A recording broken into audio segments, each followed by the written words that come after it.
My message today is very simple. Kamala's migrant invasion. মার্কিন president নির্বাচনের প্রচারণায় Donald Trump যেখানে গেছেন তুলে ধরেছেন যে তার দেশের জন্য অবৈধ অভিবাসীরাই এক বড় সমস্যা। ট্রাম্পের অভিযোগ, বাইডেন কামালার দল মার্কিন যুক্তরাষ্ট্রে পাইকারি হারে অবৈধদের ঢুকতে দিয়ে দেশটিকে ট্র্যাশ ক্যানে পরিণত করেছেন। We're like a garbage can for the world. That's what's happened. That's what's happened to her. তাই ক্ষমতায় বসার প্রথম দিন থেকেই অবৈধ অভিবাসীদের উপর ট্রাম্প যে চড়াও হবেন সেটা একেবারে পরিষ্কার। নির্বাচনী ওয়াদায় এমন কথাও এসেছে যে অবৈধ অভিবাসীদের সন্তানরা যারা জন্মসূত্রে মার্কিন নাগরিক হয়েছে, ট্রাম্প সেটাও বাতিল করে দেবেন। অবৈধদের পাকড়াও করে যুক্তরাষ্ট্র থেকে পাইকারি হারে বের করে দেওয়ার কথাও বলা হয়েছে বারবার। And until we get a fair and free press in this country, they're just bad people. অবৈধ অভিবাসীদের রেমিটেন্সের উপরও আসতে পারে ট্যাক্সের খড়গ। ফলে যুক্তরাষ্ট্রে অবৈধভাবে থাকা বিভিন্ন দেশের নাগরিকরা আছেন ভয়ে।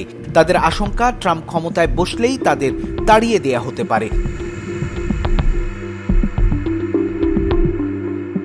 মেক্সিকান বর্ডারের আশ্রয় কেন্দ্রগুলিতে থাকা ল্যাটিনোদের মনে তাই ভয় তাড়া করে বেড়াচ্ছে।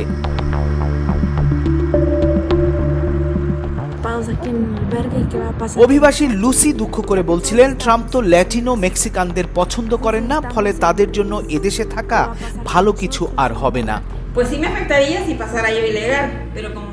আরেক অভিবাসী গার্সিয়া বলছিলেন, তিনি চান ট্রাম্প যেন তাদের প্রতি দয়ালু হন, কারণ দেশটা কেবল তার একার নয়, বহু দেশের মানুষ এদেশে থাকে, সবার কথাই তার ভাবা দরকার।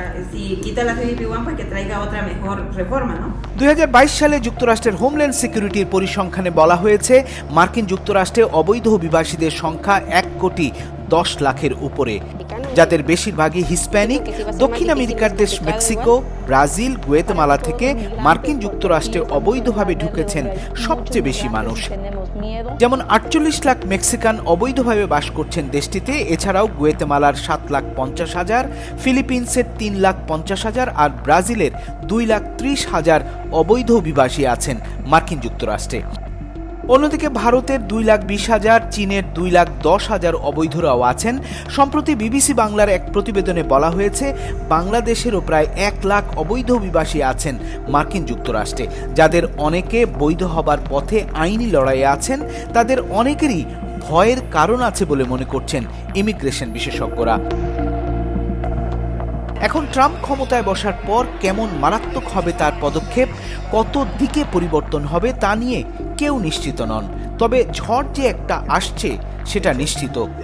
রিপাবলিকান দলের কর্তা ব্যক্তিরা আগেই হুমকি দিয়ে রেখেছিলেন, জয়ী হলে তারা প্রতি বছর 10 লাখ অবৈধদের বের করে দেবেন।